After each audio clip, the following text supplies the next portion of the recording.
Ramble.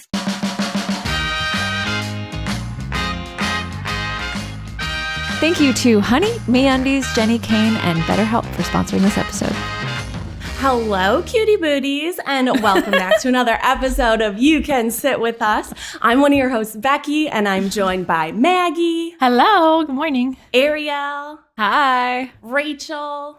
Hello. Our podcast Pixie Miles. And today we have a super exciting guest for you guys.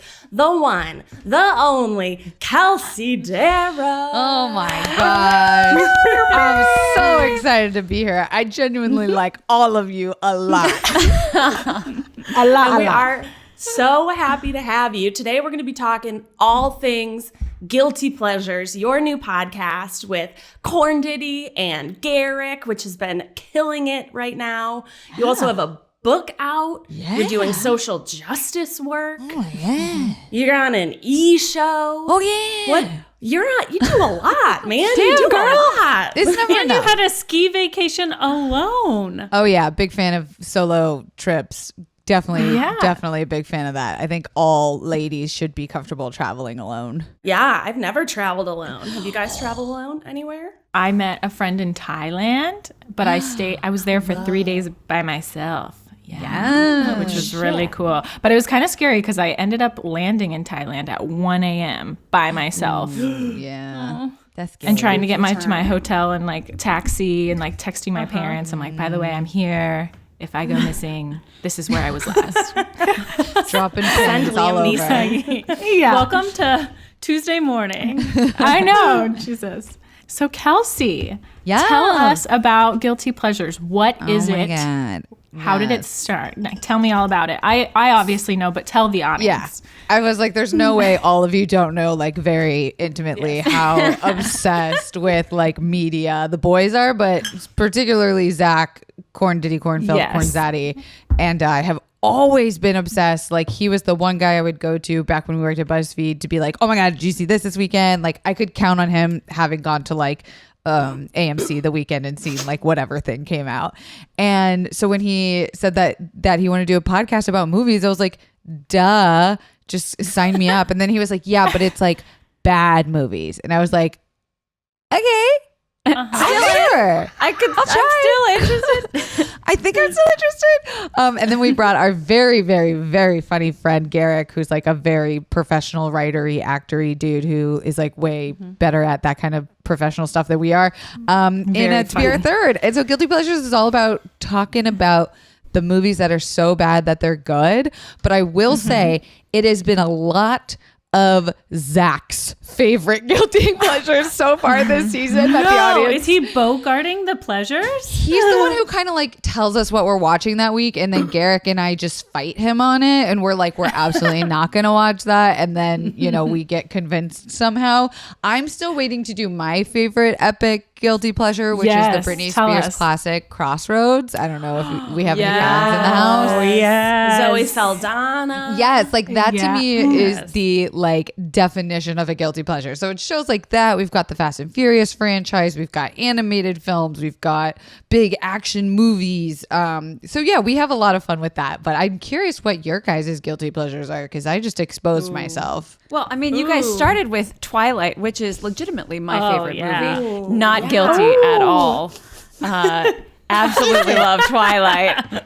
Would watch it 1,000 million times. That one song that is it Christina Perry sings? It's like, I would love you for 1,000 years. It's like everybody's wedding song. Aisle too, That's right. Say Every single time. Every single time that song comes on, I'm like, I love you forever. Oh God, I'm crying now. Oh, it's a great song, but the fact that Becky got married to a song in the Twilight movies is hilarious. Hell yeah. If you want to cry today, go on YouTube. There's a bride who signed the song to her husband as he walks down the aisle. Oh my God. And I was like, oh my God. Oh my gosh. It's beautiful. Oh, wow. We all shop online. You know, it's true. I am always shopping online, and we all see that promo code field and we're all saying, do I have a promo code? But thanks to Honey, manually searching for coupon codes is a thing of the past. It is a free browser extension that scours the internet for promo codes and applies the best one it finds to your cart. It supports over 30,000 stores online. They range from sites that have tech and gaming products to popular fashion brands and even food delivery. So just imagine you're shopping at one of your favorite sites, and when you go to check out, you just click the Honey button. Wait a few seconds as Honey searches for coupons it can find for that site, and if Honey finds a working coupon, you'll watch the prices drop. I was online shopping for a salad spinner the other day, and I saved $3. Now I have a salad spinner and an extra $3 in my pocket. Honey has found its over 17 million members, over $2 billion in savings. If you don't already have Honey, you could be straight up missing out on free savings. It is literally free and installs in a few seconds. And by getting it, you'll be doing yourself a solid and supporting this podcast. Get Honey for free at joinhoney.com/sitwithus. That's joinhoney.com/sitwithus.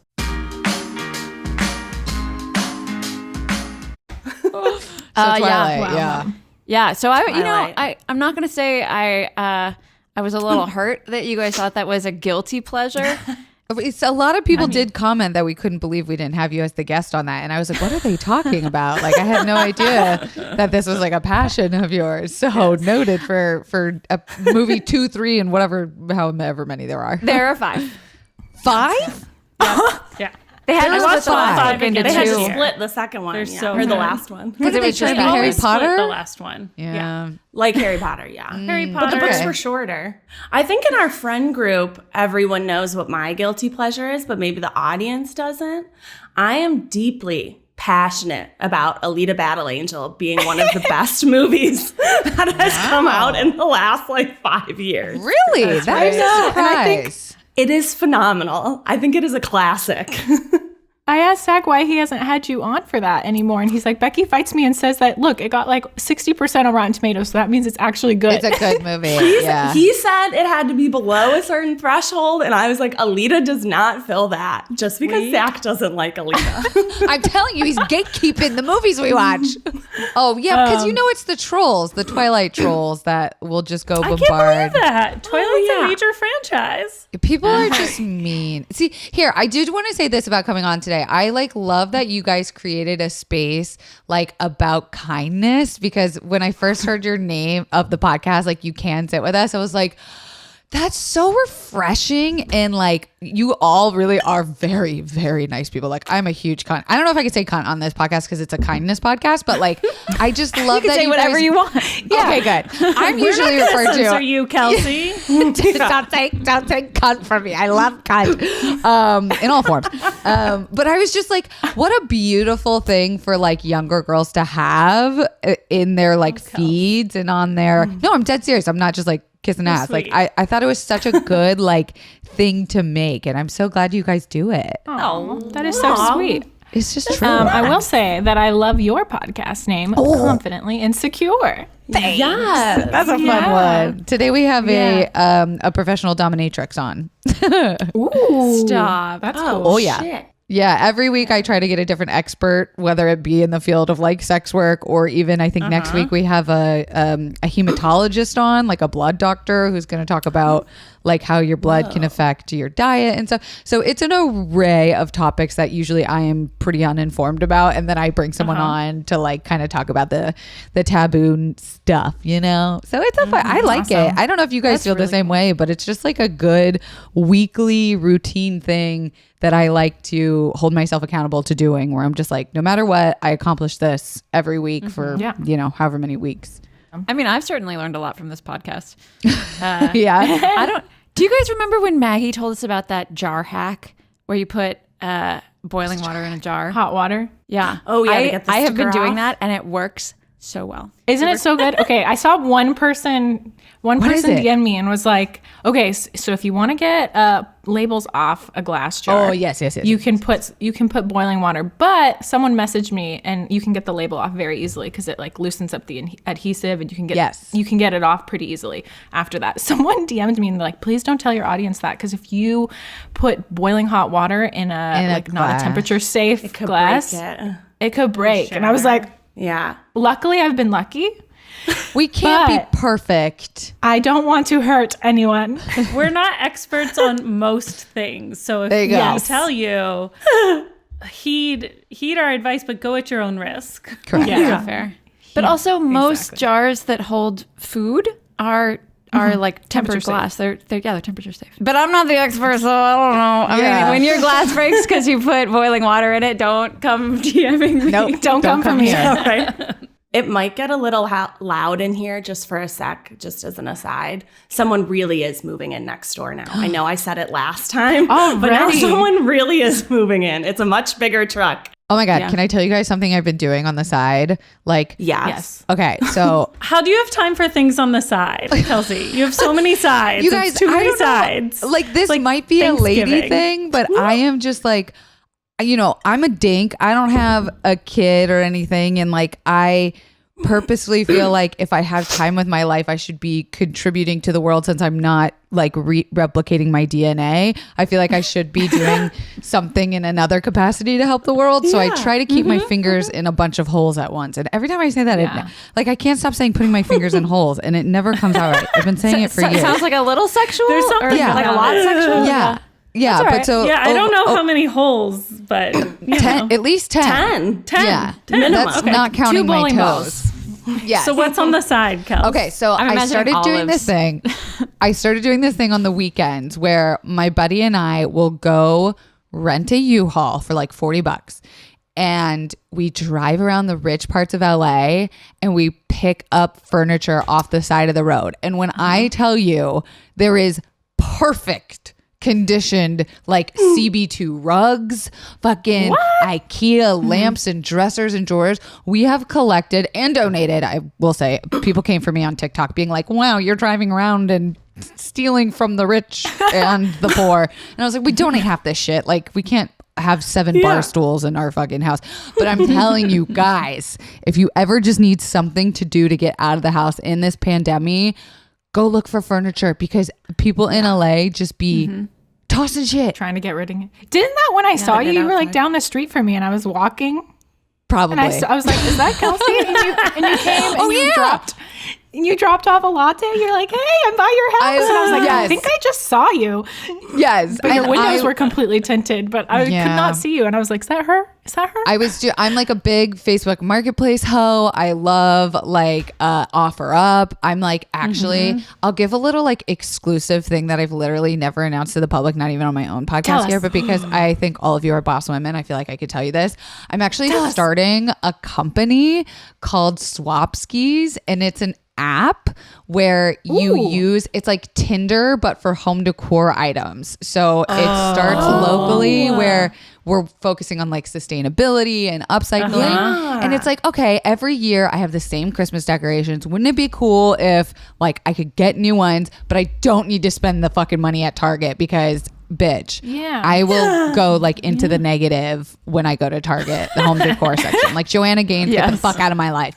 So I'm starting this app and we're like fully like already have a prototype. I've got like 7 boxes of home decor items I found. Like I want all of y'all's feedback. I need you guys to be like some beta testers. Tell me You things. know what this is great for? This is so good for moms. Like if there's someone in my neighborhood who has the next level up climbing Montessori thing and I can give mine to some 1-year-olds and get the ones for 3-year-olds. That would be so dope without buying it. That's like in our projections, right? Because you have to like pitch to all these people with money and be like, what's to scale? And we're like, we're hitting the baby market. Yeah, kids like outgrow nobody's stuff. Business. Yeah, so like fast. And it's so not wasteful. It's not like really used, but especially in the pandemic when you're at home. You All need the stuff time. for them to do. You could do wedding stuff too. When you say it's like Tinder, is it like a barter system? So like items So go on it's- like little dates together and they'll decide if they want to That's swap. Make new baby like items. You go to the park and you like walk around with it. No, so it's 1-to-1 trading. So you're actually not paying for anything. So say you have a lamp that I want and I've got IKEA shelf that you want, and we flip, and it's like, oh, you've made a match, and then it tells you about like your carbon offsets and how much you're actually saving and contributing to like not the landfills and blah blah blah. That's awesome. So yeah, I'm really jazzed, really and we're gonna cool. start Just imagine locally. Yeah, you found someone to trade with, like Ariel Fulmer. Just that's imagine. what I was gonna say. I was gonna say I have an entire storage unit just full of stuff that I'm ready. So I used to have two. I used to have 2 storage units full of stuff, and then I gave away an entire storage unit full because I was I'm so done with this. I don't That's like, because things go out of season, and especially like what we learned with the pandemic or the Patricia or the panorama, as everyone calls it, is that like it advanced the home decor market by 5 years because people are at home. They realize we're not going back to offices, and so your space makes you feel like such a type of way, and it gives you such like vibes and a mood, and like I don't think it should be so inaccessible, because that was the other thing we realized. We're like, it's such a white washed business. Like I can't think of any like women of color that are mainstream like home decor HGTV women that like come to mind immediately. And so we're trying to make this like the most accessible, and like anyone can do it. If you use Facebook Marketplace, if you use eBay, you're gonna be able to use Swapskis. But Awesome. Ariel especially, I'm gonna have to be like, hello. Do you like this? Can we be friends? Yes. You can sit with us. you could sit on this chair actually that I would like to trade you for that rug. Exactly. That's awesome. So cool. Yeah. Kelsey, I'm excited. like not only you are doing like 1,000 things. That it's My goodness, where do you find the time? You guys do too. Like you guys all have like some of you have fucking kids. That's a fucking whole thing.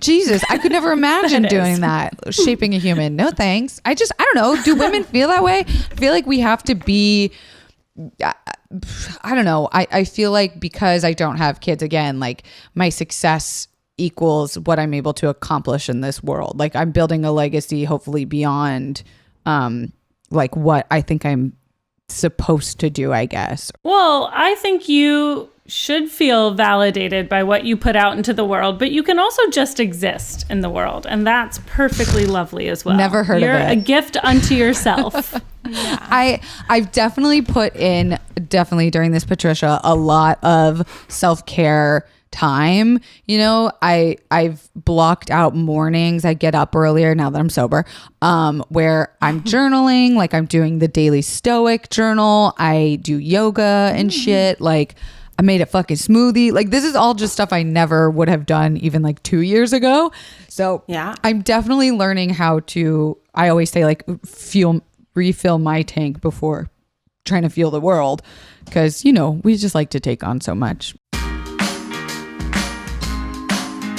I love MeUndies. They feel like butter. They make the world's softest undies in a variety of prints and patterns so you can express yourself to the absolute fullest. And you know what? I'm wearing them right now. Building your collection of soft as heck undies has never been easier. They created a membership where you can get a pair of your favorite undies delivered each month. Once you're a member, you also get up to 30% off virtually everything they make and early access to the most exclusive prints. Now that everyone is work from home, they also offer the comfiest loungewear. MeUndies has a great offer for our listeners. For any first-time purchasers, you get 15% off and free shipping. If you're not satisfied with any product for any reason, they'll refund or exchange it. No caveats, no questions. To get 15% off your first order, free shipping, and a 100% satisfaction guarantee, go to MeUndies.com/sitwithus. That's MeUndies.com/sitwithus. So, Kelsey, you mentioned that now you're sober. Can we talk about that for a minute? Oh my God, Would please. you love to? Would love to. Producers always email me before a podcast and they're like, if it's okay, if it's not too much of a personal, and I'm like, all I want to do is talk about sobriety.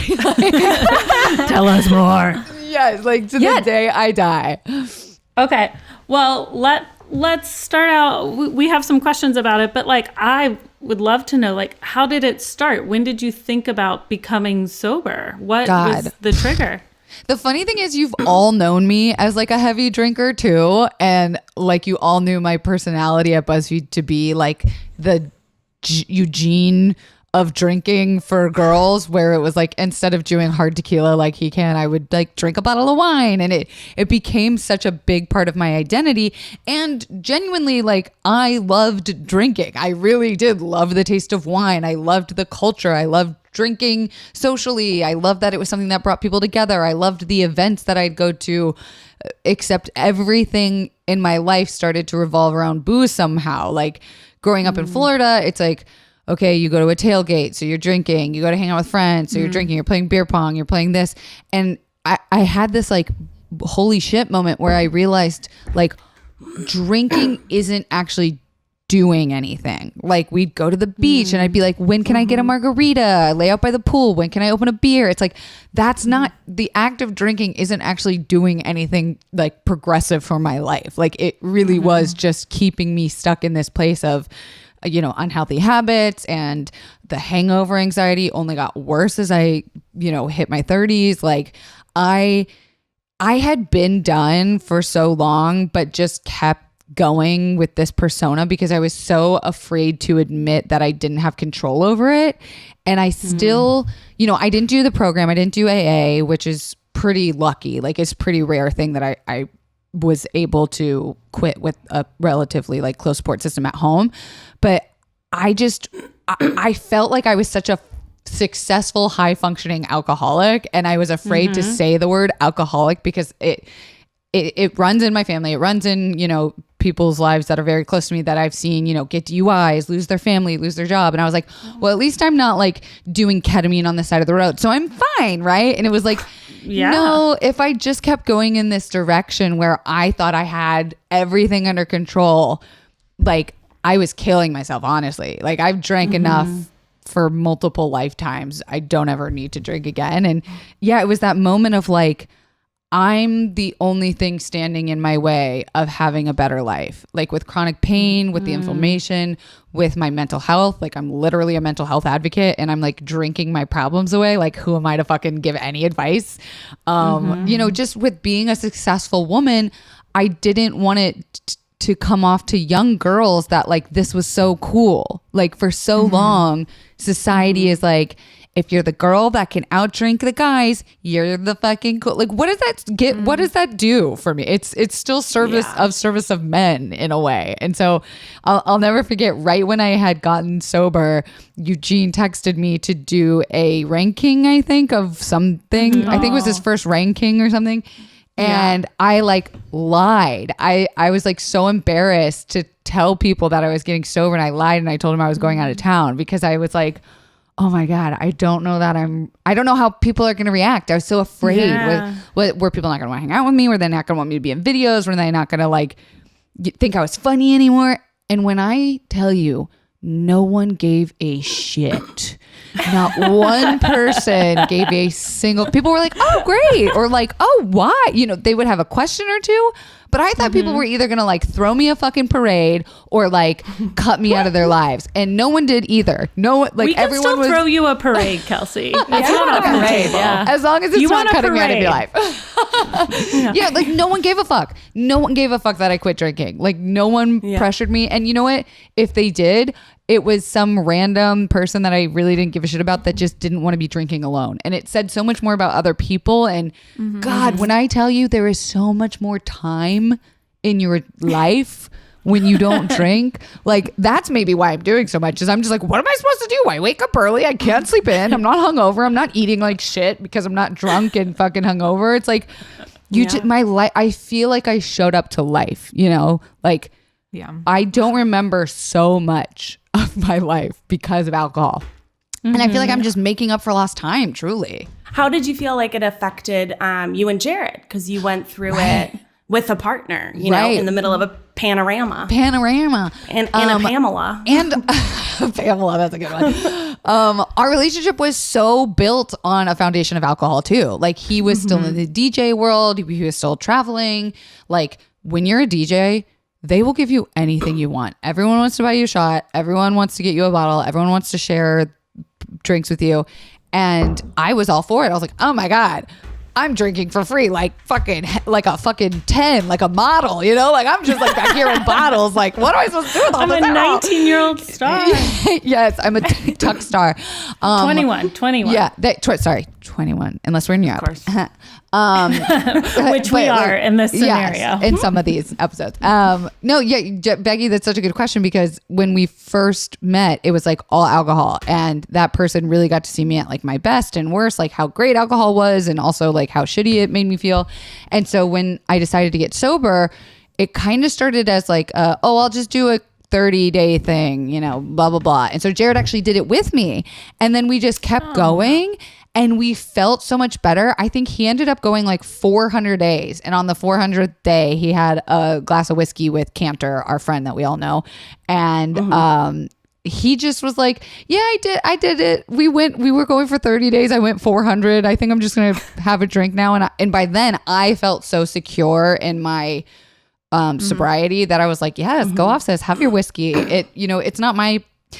People in recovery, which I don't think it's recovery for me, like that's more of a AA term, but people in AA will tell you that like nobody else's sobriety fucking matters. Like when people are like, I want to get sober, but I don't know. I'm like, I will support you, but if you relapse, I couldn't care less. Like your sobriety doesn't mean anything to me and mine doesn't to you. And I think you have to know that with partnership too. Cause like you can't change someone. You can lead a horse to water, but they have to do it on their own. And I think that that's kind of like important for people to know too, if they're sober curious. Were you like cold turkey? Like nothing at all? Or do you have any advice for people that are seeking sobriety? Like, do you recommend?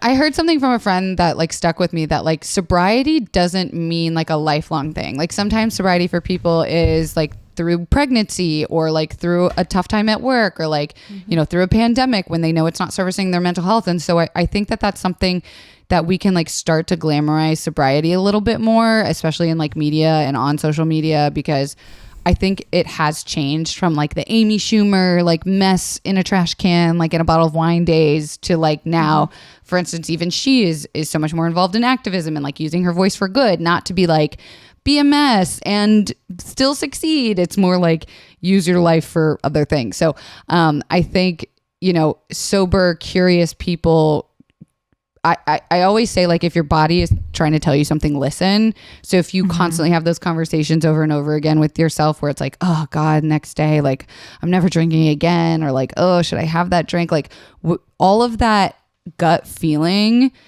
is correct. Like your gut is your second brain. And so if you're having an emotional feeling towards alcohol, that usually is something that like you should listen to. Do you feel like your mental health journey kind of helped you go down this path for sobriety? Because it sounds very like from working with your book, I'm doing it as like just a little bit at a time. It sounds very similar. That kind of journey seems very like interconnected. Totally. And like, I think it's super relatable to people to use alcohol as like a Band-Aid over, a bullet wound or just a Band-Aid over a scratch. Like sometimes it's just like, I had a hard day. What would be soothing to me is a glass of wine and like, hello, it me all day for many, many years.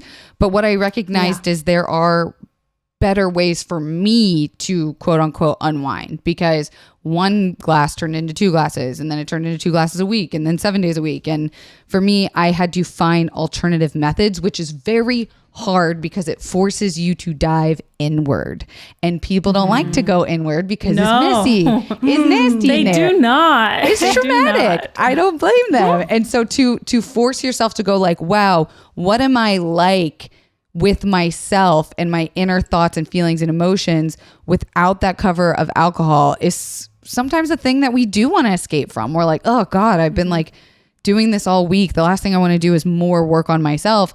But like deciding to do yoga instead at night, or like deciding to listen to a podcast, or, take a walk, or finding these things that force me to be more present was like the best fucking thing for my mental health, because in mental health, you're so in here.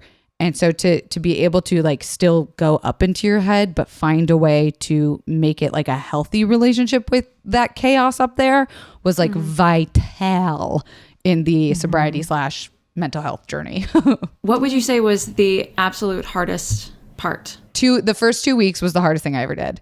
I actually had planned a wine trip down to Mexico, a wine tasting trip down to Mexico. Baja? Down to Baja. Down to the Baja. If you have not been down to Baja, it's gorge. And it was with some friends that we all know. And I was like, okay, I'm not going to cancel on this trip. Like, I'm just going to go. And every second that I was there, I would look over at Jared and I'd be like,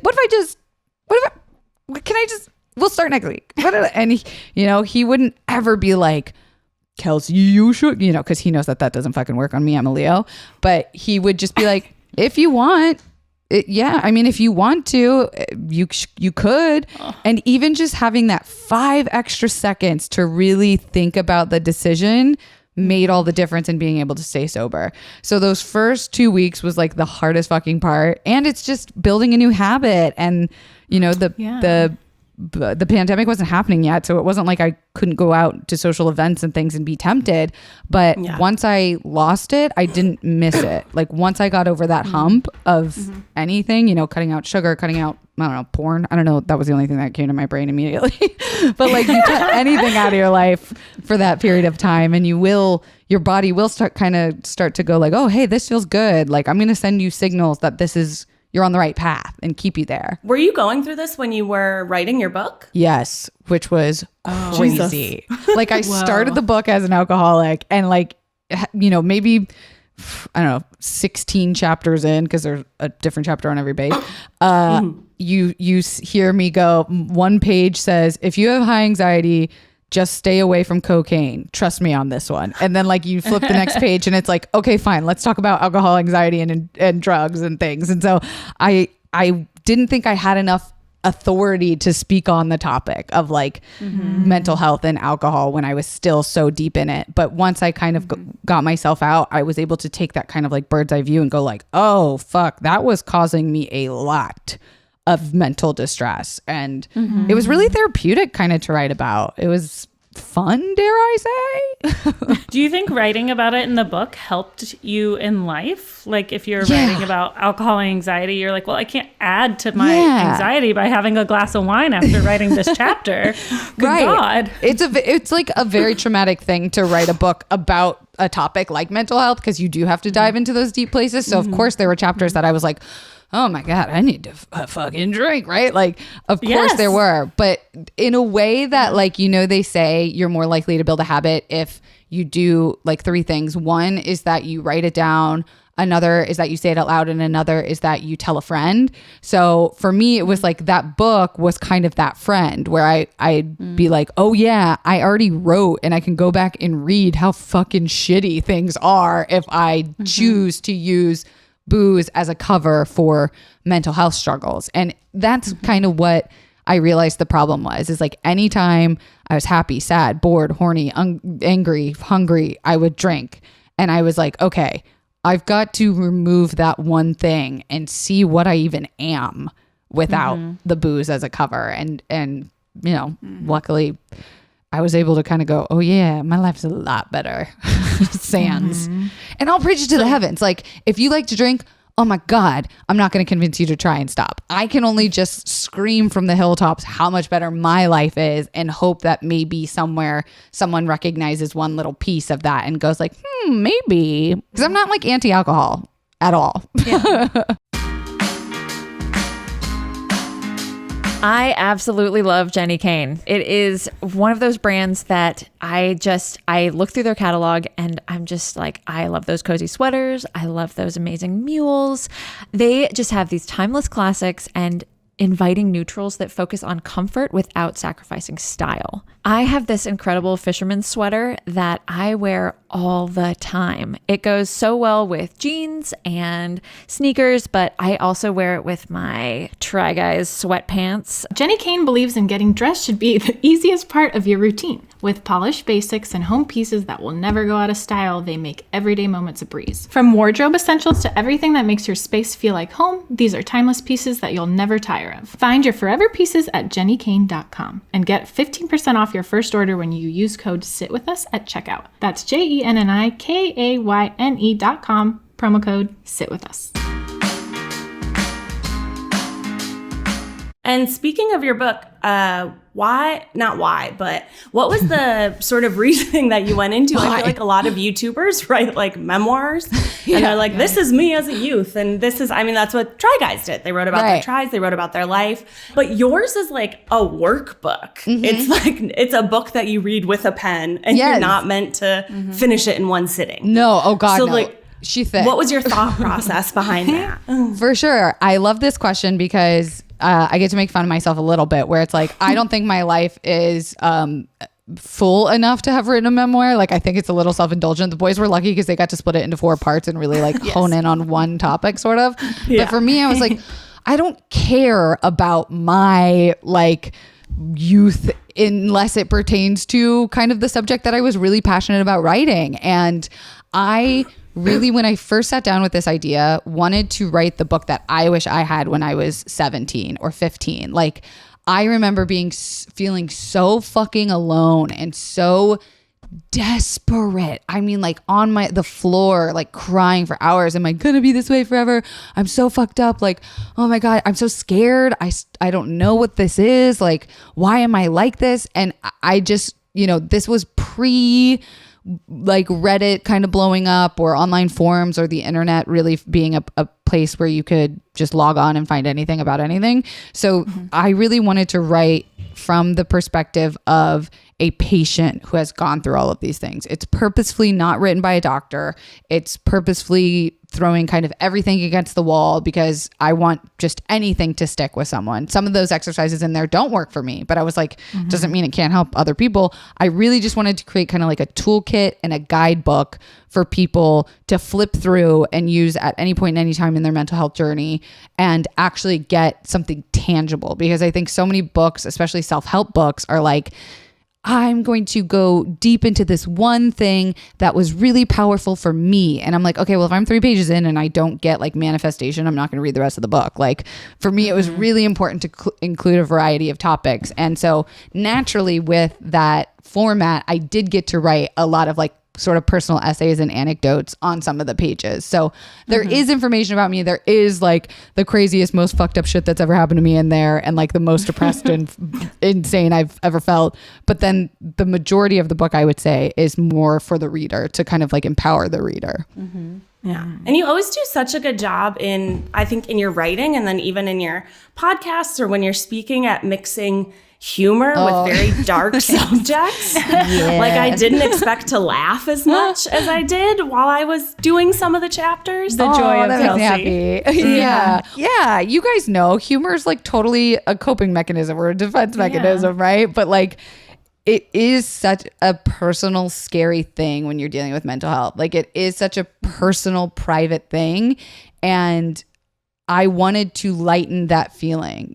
I never want people to have to wonder if I'll be willing to talk about something, because I do want to kind of keep removing those stigmas and taboos. And I felt the best way to do that was just with what I know, it's just comedy. So it kind of happened naturally. Although I will say my publisher had to give me a new copywriter twice because they just like didn't understand my language. Like, I literally write like LOL and like, 10 Z's and 100 exclamation points after certain words. And they were like, grammatically, this is, and I'm like, that's not the point. This is for the youth. So we did have to change copywriters twice because they kept like deleting all of my extra exclamations and things and smiley face emojis. And I was like, this isn't going to work. Put it in there. It's kind of changed my vision on everything, doing this like daily stoic practice where, you study the fucking the white men of Rome and shit in the fucking 1600s. I don't know. I'm making it sound bad, but I really like it.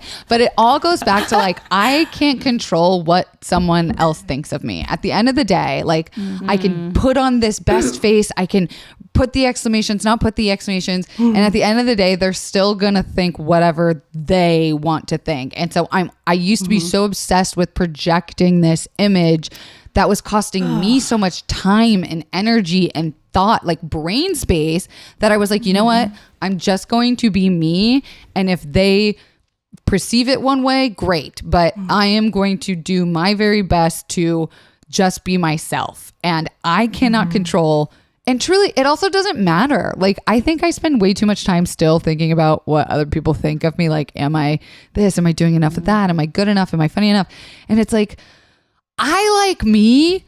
I like my jokes. I like my gifs and emojis that I put in fucking emails. Like, I like it. And so why am I wasting so much fucking time worried about other people's perceptions of me? Amen. Ugh. That's so good. Seriously. I think you're talking about like the public persona too, and the work persona, not like who you are. You care what Jared thinks of you. You care what your parents Rarely. think of you. Barely. Rarely. Like, no, I mean, that's like, I do though. I spent a lot of time worried. Like, does Jared think I'm successful enough or like pretty enough? Just all the dumb shit that like women cycle through. And at the end of the day, I was like, I don't care, because he likes me for me, and if he likes me, then I'm gonna be me. I'm gonna stop trying to be what I think he wants me to be. And even parents, like, I was about to say, well, my parents are the one exception, but then I was also even like, but that's so rooted in childhood needs not being met, or like there's it can always go back to your parents of like, if you care what your parents think so much of you, you might still do a certain thing in your life that maybe isn't true to your like authenticity with work or friendships or relationships. Although, listen to your parents if they don't like your boyfriend. I feel like that is usually 9 out of 10 pretty right.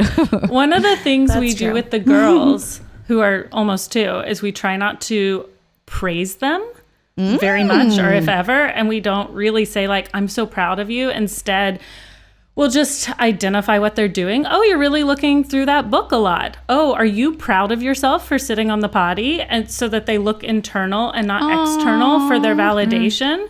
And we start it with like compliments at this age. We try not to. It's really hard. Oh, because you think everything they do is perfect. Yeah. I never thought of that, but that's beautiful. I mean, that's one thing about raising 2 boys too, is that like I you know, Kelsey, going back to kind of what you were saying about like, you like it, and like you like who you are, you know, why do you need to have like validation from other people? And I feel like with the boys, like they need to see me liking myself. You know, like I need to be that strong, you know, that strong female voice in their life, you know, but sometimes it's really hard. Sometimes it's really hard. Like you feel that self-doubt. You feel that like, you know, here I am like hearing Rachel being like, well, we don't praise the kids. And I'm sort of like, oh no, I praise my kids. What am I doing? Oh God, no, you're perfect. We're all doing. Like it is a little different. Like men are going to get that praise from the world, like no matter what. Like I don't think you praising them is gonna affect that. Maybe I'm being sexist, but I feel like they're gonna get so much of that already in society, unless we are able to break through the chains and the glass and really fuck shit up in the next like 10 years. We're trying. Yeah. We're coming with the chains. Right. And Kelsey, while you don't have any kids or plans to procreate, there is a kid in your life that you advocate for really fully. I would say you're more involved with one child than I've seen any sort of stranger be involved with another person's life. Do you want to tell us a little bit about Justice for Soraya? Yes. So that's so funny you say that, because I definitely do take, you know, her and her future almost a little bit too much into my hands, where I've had to kind of step back and go like, oh yes, like her future only can depend on, you know, what I'm helping her with so much. Like, so justiceforsoraya.com, everyone check it out. It's justice, the number 4, Soraya spelled SARAYA.com. And Soraya is a now 15-year-old girl who was arrested and charged with attempted homicide when she was 13 years old. She's a biracial girl living in a very racist town up in Oregon who had a mental health crisis. Her parents called the crisis line for her therapy and her counselor to come out, and the crisis line was supposed to be 24 hours, but we found out during our investigation that in the off hours of like the center actually being open, so from like 6 to 9 a.m. they actually use a third party phone operating system, and that third party operating system, because it was 4 a.m. that she was having her mental health crisis, called the cops, and the cops showed up and arrested a 13-year-old biracial 95-pound child. She was a child, and from the day she was arrested, in the middle of a psychosis. Yes, in the middle of a psychosis. From the day she was arrested, she didn't get to see or speak to her parents for the first 24 days that she was in prison, which is where they sent her to a youth correctional prison. And she also wasn't seen by a doctor for at least 2 months before they actually decided to take mental health into consideration. And even then, after her significant analysis by some child professionals, they still did not submit a mental health cause into the court system. They convinced her to take a guilty plea and promised her that she would get out sooner. And so in her lack of parental help or accurate counsel, she accepted the plea deal and was sentenced to 11 years with the possibility of parole. And she will have been there 2 years starting in July. And so if you want more details about the case itself, because I could talk about all the fuckery and the missteps that happened there, you can check out the website and her GoFundMe and her Change.org petition. But what I knew that I could help in this situation was I saw a TikTok, like a random, I think it had like 30 views. It just showed up on my For You page telling Soraya's story. And I was like, there's no way this is real. So I went to Facebook, I looked up Soraya's Facebook page. Her mom had started a like Justice for Soraya, and I DM'd her mom. And the next day we got on the phone, and literally every single day since that day, we have talked every single day in our group chat. She has become like, her family is my family. Like my family is her family. We've stayed in their house. We went up to start filming about Soraya's case. And, you know, that's again, like where I felt like I could help was, hey, I've got this audience. Let's start with like weekly telethons. I can get my audience involved. And then my friend came over and was like, why aren't you filming this? I was like, why am I not filming this? So, you know, we have shot over 30 hours of footage, 2 trips up to Oregon. We've got a potential review hearing coming up in March that we might be going back up for. But we've really been doing a deep dive into the youth correctional and mental health system, just how unjustly that they jail and imprison Black and brown kids at a significantly higher rate. And, you know, we're setting these kids up for failure before they even get a chance to be people and be humans. And, you know, you add the mental health factor, and we found at the correctional facility that Soraya is actually in, 75% of the girls who come into the facility have already been diagnosed with a mental health disorder. And so we're still putting these kids in prison knowing that they have severe depression, knowing that they have severe anxieties and, you know, sometimes bipolar mood disorders. The documentary that we started shooting was for kind of exposing it a little bit and using her story specifically as kind of like that microcosm of what's actually happening in every single town in America. Like every single town and city has a juvenile corrections unit, and it's happening right down the street from everybody. And so, you know, we've gotten a lot of really good feedback. We are pitching it around. We've actually got a really great couple offers on it, and we feel like if we can't physically take her out of the prison, which we have come to terms with that lack of control and that being such a horrific feeling of losing lack of agency of your own child, especially like her mother, who's, you know, the main character in the documentary that's not Soraya. We had to come to terms very quickly that we couldn't just do something about her situation. So we were like, fuck it. Then we're going to just blow the lid off this motherfucker with a film, and like, let's just keep going as hard as we can on that. So that was a very long-winded answer for your question, but it was so concise. Yes. You jumped ahead there. Like you pre-answered anything we were going to ask. I loved it. We've all talked about it. We're all stuck inside these days. If there's one thing that's really important to do right now, it's really to take a look inside. And that is why we love BetterHelp. BetterHelp will assess your needs and match you with your own licensed professional therapist. You can connect in a safe and private online environment and start communicating in under 48 hours. BetterHelp is committed to facilitating great therapeutic matches. There's a broad range of expertise available, and it's more affordable than traditional counseling, and anything you share is confidential. They offer licensed professional counselors who are specialized in depression, stress, relationships, sleeping, trauma, family conflicts, and many more. So many people have been using BetterHelp, and they're recruiting additional counselors in all 50 states. I want you to start living a happier life today, and as a listener, you'll get 10% off your first month by visiting our sponsor at betterhelp.com/sitwithus. Join over 1 million people taking charge of their mental health. Again, it's BetterHelp, HELP.com/sitwithus. You know, everyone we've told this to kind of goes like, oh, fuck, like, yeah, I know that this is important. Especially with what's happening with Black lives around America right now. Like, how can we do this in a way that also doesn't make things worse for her? Because what we are doing out here is having a direct reflection on the way that they are treating her in there, which is like a mind fuck you can't understand. Like, you know, the first time we publicly said we named some of the people in her legal counsel, she immediately got her phone and FaceTime privileges taken away. And we were like, and they were like, we would like you to remove the names from the website. And we were like, no. And then she wasn't going to be able to have FaceTimes or phone calls with her family. And they took away like her Christmas visit. They, you know, it's stuff that we are like, and trying to tell a 15-year-old that is like, you know, they should be running outside, like scraping up their knees and having crushes on boys. And she's like, how am I going to have a life after this? Like, how am I going to be successful, you know, with this on my record? How am I getting proper mental health care? How am I getting medication? Like, how am I getting therapy? Like, all of that is a part of this where we don't realize and especially with young Black women, like Black little girls, we tend to want to treat them like adults very early in their life, which we don't really give that same grace to like young white kids. We're kind of like, oh, they're still learning, they're making mistakes. Like, there are so many modern examples of that are absolutely disgusting.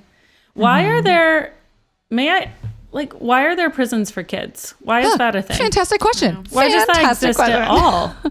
It, you know, they'll say it's for like their safety or like for society safety even. But if they are that clinically deranged or violent at such a young age, we shouldn't be putting them in a prison anyway. We should be putting them in a mental institution.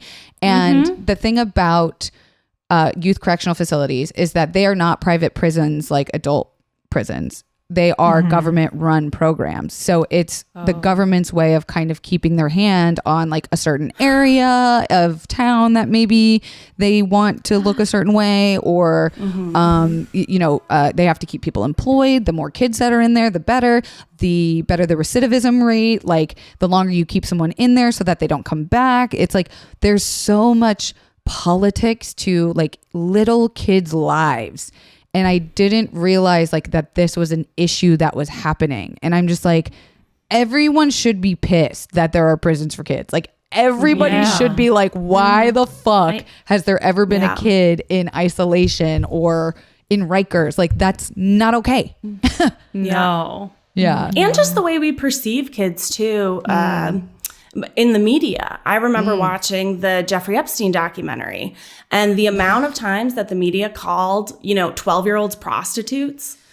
It's like, you can't be a 12-year-old sex worker. You don't have, your brain is not to the capacity to decide your sexual on maturity, a career, on a job. Yeah. And so it was just, you see how the media does sort of affect these things. And was that a factor in what happened to Soraya and how the media covered her situation in her particular town? For sure. Like the DA in particular had stepped in, like reached out to me personally, which are some very funny emails. I hope that go in the documentary, about controlling the narrative of this story of she was violent. If we hadn't stepped in, 3 people would be dead. And like, he has put out there his own statements, which, when we talk to our legal team, they're like, never in 30 years of practice have we ever seen like a DA commenting about a private ongoing youth corrections case.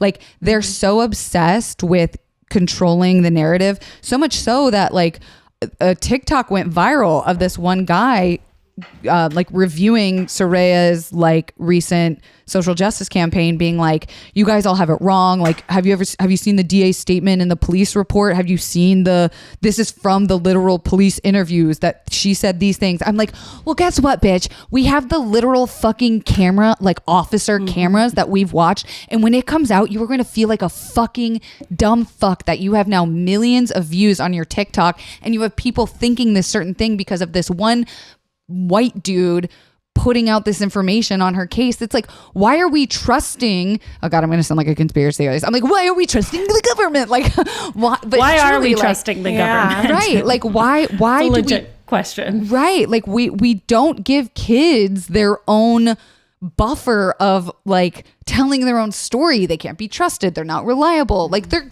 kids. Like kids do fuck up and do dumb shit. Like, I should be in prison if like what happened to Soraya, caused her to be incarcerated. Like it's just so unfair. And it is every mother's like worst fucking nightmare with what happened with Soraya and what continues to happen to her. Like she's still there. She's still sitting in jail. Like she was a model prisoner. She graduated a year early. She was a straight A student. She was in the like mentor program quicker than any inmate. And even the correctional facility workers are like, why is this kid in here? Like, she's a good kid. And we, we have interviews with them and, we just have so much that it's overwhelming to go through that and not be passionate about it. Do you have like immediate plans for her future? Like, is there another hearing or something coming up? So we hope to have a hearing with COVID, which is another unfortunate part of this. Like the prison system is already incredibly slow. You add COVID as an excuse and like people can't meet in person, you can't meet in courtrooms, like it just slows everything down. So what I can say to the public and to the audience is like, we are hoping for a revisit to her release soon, and that the more noise we keep making about it on social media, the more pissed off that they get and they pay attention more. So, okay. At one point we even like had our own legal team being like, we need to stop. Like we can't keep doing this. And I'm like, oh, it's out of my hands now. Like it's other people that give a shit. Like I can't stop what we've started. And so I am just trying to help like make it go in the right direction. But she wants treatment. She wants mental health treatment. Like she herself has said multiple times, like, I'd love to come home. I want to come home. I miss my family. I miss my little sister. Like I've missed birthdays. I've missed Christmases, but like I need to go to a facility where I can learn how to help myself. And the fact that she hasn't been offered treatment this entire time is just mind-boggling to me. They have a therapist that runs an entire unit of kids. So she gets to maybe see her therapist once a week. The therapist goes on vacation. So right after our last court hearing in October, the therapist went on vacation for 3 weeks. She didn't get to see a therapist for 3 sessions. And we were like, you literally told us she needs more therapy. And then the therapist goes out of town. Like, it's just little tiny bullshit like that you're kind of going like, okay. Yeah. Okay. Yeah, sure. You guys really want to help kids. Okay, cool. Go. I always feel like it's like putting it out into the ether when you talk about these things too, like so publicly.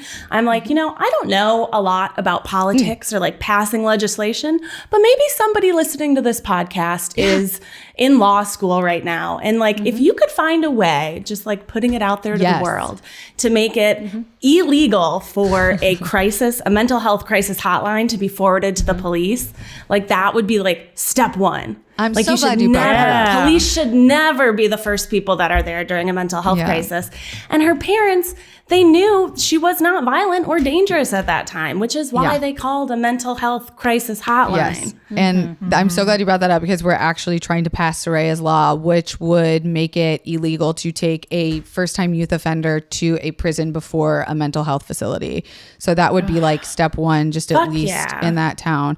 And then, you have to look at the mental health facilities. Like, are they on the side of people getting better? Are they on the side of filling beds? Are they on the side of, keeping a narrative? Like, it's broken in so many ways. And it can, again, like feel easy to feel useless or hopeless. But it just feels so archaic right now. Like torturous almost for children to be mentally ill. Like fuck the mentally ill part of it. Like if you're just a kid who like fucked up, like you're allowed to do that as a kid.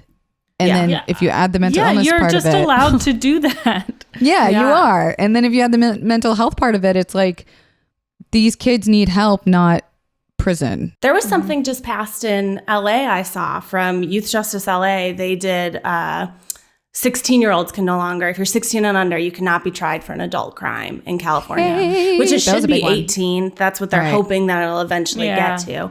But the fact that, you know, we treat children as adults. So with all of that being said, if you do want to know more about this, you can go to justiceforsaraya.com on all the socials and website, internet things. We can put it in the description of the YouTube video too. Yeah, absolutely. I appreciate Kelsey, it. thank you for telling us about this. I think like one of the first steps is like uncovering stories like this so that they're not hidden away, so that we know. 100%. I appreciate you guys for giving me the platform to talk about that and mental health and sobriety. Like, thank you guys for like giving a shit. Well, thank you so much for being here. People can buy your book, Don't Fucking Panic, at Amazon and thoughtcatalog.com, which is the publisher. Nice. And you've got Confidently Insecure, your podcast. People can find it on YouTube and on wherever you get your podcasts. Yeah. And then, of course, you can follow The Tripod and watch Kelsey's new podcast, Guilty Pleasures, with Zach and Garrick as well. It's been awesome having you here, Kelsey. I love all you guys. You guys got to come on Confidently Insecure so we can have a fun time. And I can anytime. I can pick all y'all brains. Yay. Thank you, A ladies. dominatrix and the tri-wives. Yes. One in the same question mark. All right, guys. Well, that is the end of our podcast for today. Make sure you're liking and following. You can sit with us, leave us some reviews, leave us some stars, wash your hands, wear your masks, be good people, you know? Till next time. We'll see you around. Bye. Bye, guys. Bye. Thanks, Kelsey. Bye. Thanks, ladies. Love y'all. You're the best.